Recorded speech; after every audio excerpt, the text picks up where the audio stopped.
Salam semuanya, saudara yang dikasihi Tuhan dimanapun Anda berada. Berjumpa kembali dengan saya, Peter Prayoda, di channel Cross Christ.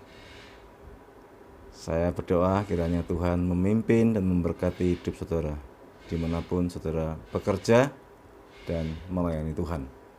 Nah, mari kita berdoa terlebih dahulu sebelum kita melanjutkan pembahasan tentang tema yang sangat serius, yaitu tentang perceraian di dalam kekristenan atau perceraian di dalam keluarga Kristen. Bapa di surga, pimpinlah kami Tuhan, supaya kami dapat memahami sesuai dengan pesan firman-Mu Tuhan. Dan pimpinlah kami, bukan hanya kami mempelajari dan bukan hanya merenungkan, tetapi juga melakukan firman-Mu setiap hari. Dalam nama Yesus kami bersyukur dan berdoa. Amin. Saudara yang dikasihi Tuhan, kita sudah membahas konten yang sangat serius, yaitu perceraian di dalam kekristenan. Di video sebelumnya, video yang pertama tentang perceraian, saya sudah menyampaikan tentang pengantar daripada pembahasan tentang perceraian ini. Nah, sesungguhnya konten tentang perceraian ini bukan bermaksud untuk mengajarkan kepada orang yang sedang dalam masalah atau sedang baik-baik saja untuk cepat-cepat bertindak dan bercerai. Juga bukan mengajarkan tentang bagaimana bercerai. Bukan juga mengajarkan tentang bebas bercerai. No way, bukan. Justru saya tidak ada nasihat atau tidak ada tip dan tidak punya metode bagi orang-orang untuk yang berambisi untuk segera bercerai. Saya tidak punya tip, saya tidak punya metode. Saya juga tidak bisa mengajari orang bagaimana bercerai. Dan saya tidak menginginkan peristiwa perceraian. Seperti pesan dan pengajaran firman Tuhan yang kemarin saya tegaskan. Saudara kasih Tuhan, video ini justru disampaikan, dibahas, bertujuan untuk bagaimana kita menjadi keluarga yang kokoh, bagaimana membangun keluarga yang kokoh, bagaimana mencegah perceraian, bagaimana menunjukkan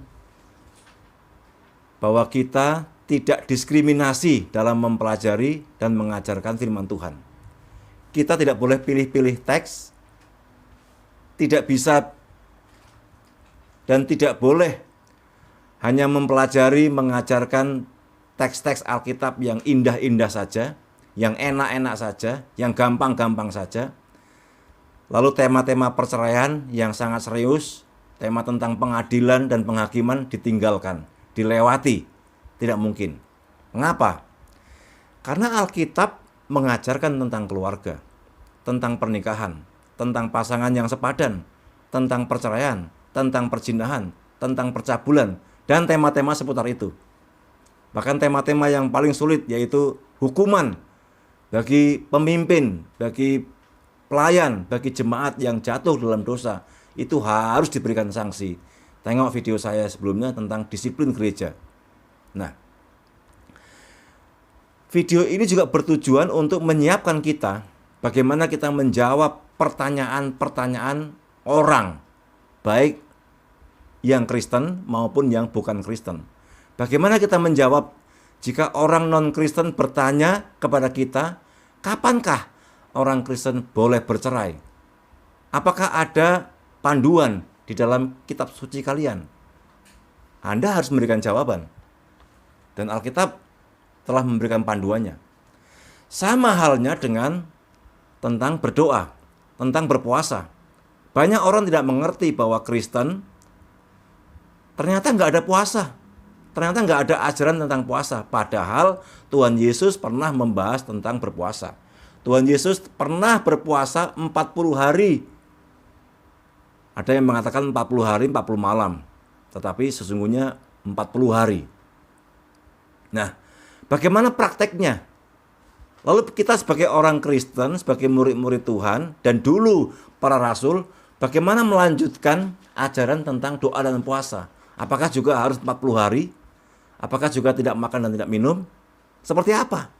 Saudara dan saya harus memberikan jawaban. Jawaban yang sesuai dengan ajaran Tuhan Yesus atau ajaran Alkitab. Nah, tema-tema seperti ini tidak mungkin kita tidak mempelajari. Karena kita harus memberikan pertanggungjawaban iman. Kita harus punya rumusan untuk dipertanggungjawabkan ketika orang bertanya maupun ketika orang tidak bertanya. Perceraian juga dicatat di dalam Alkitab, baik di dalam Perjanjian Lama maupun Perjanjian Baru. Jika saya harus memilih, sesungguhnya saya lebih senang, lebih bahagia, lebih sukacita jika saya memilih mempelajari, menghidupi dan mengajarkan tema-tema teks-teks Alkitab seputar tentang keluarga Kristen yang ideal, yang bahagia, yang sejahtera, yang sukacita.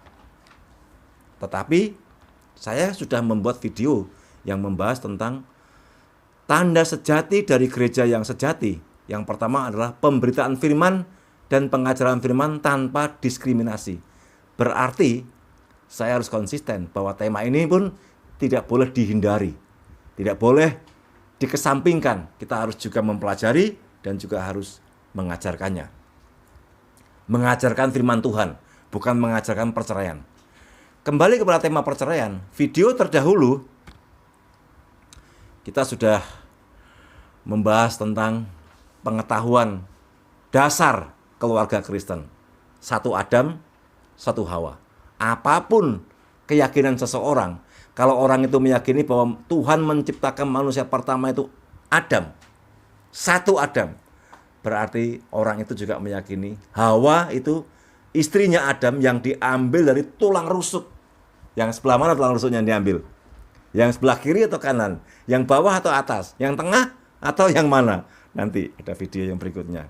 Tulang rusuk yang mana yang diambil Tuhan? Nah, karena saya sudah membahas tentang tema-tema tersebut dan kita tidak boleh melakukan diskriminasi tentang disiplin gereja, juga saya sudah membahas hal itu.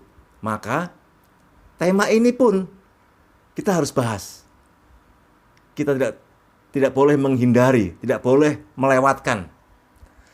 Nah, jika kita membaca teks-teks Alkitab seputar perzinahan, percabulan, perceraian tanpa diotak-atik, ada beberapa yang perlu kita pelajari. Yang pertama, perceraian yang sah hanya boleh terjadi karena ada pengingkaran terhadap janji atau tindakan kejahatan atas ikatan pernikahan satu daging, atau ada pemutusan ikatan, atau ada upaya penghancuran perjanjian pernikahan, yaitu terjadi perzinahan atau hubungan satu daging dengan pihak lain yang bukan pasangan atau bukan suami istrinya. Nah, menurut teks tersebut, perceraian bukan keharusan, tidak diharuskan, tidak diajarkan, bukan mutlak, tetapi ada pengecualian. Ada pengecualian sebagai solusi atau sebagai ganti hukuman mati. Mati dengan cara dilempari batu. Pada waktu itu, di kalangan bangsa Yahudi, jika terdapat bukti bahwa dia berzina, bahwa dia selingkuh, bahwa dia melakukan pelanggaran seksual secara serius, baik sebelum pernikahan maupun setelah pernikahan, dan tertangkap dengan bukti, orang itu harus dihukum mati dengan dilempari batu, dibawa keluar kota. Begitu mengerikan. Nah, tulisan yang berbunyi kecuali karena zina itu justru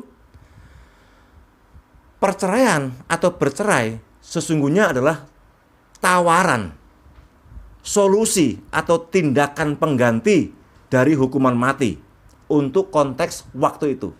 Jadi kalau nggak bercerai, ada hukuman mati.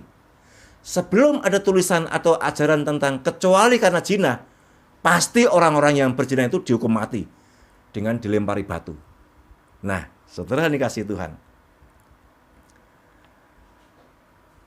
bagaimana kelanjutan pengajaran ini? Nantikan video saya yang selanjutnya di seputar tentang perceraian.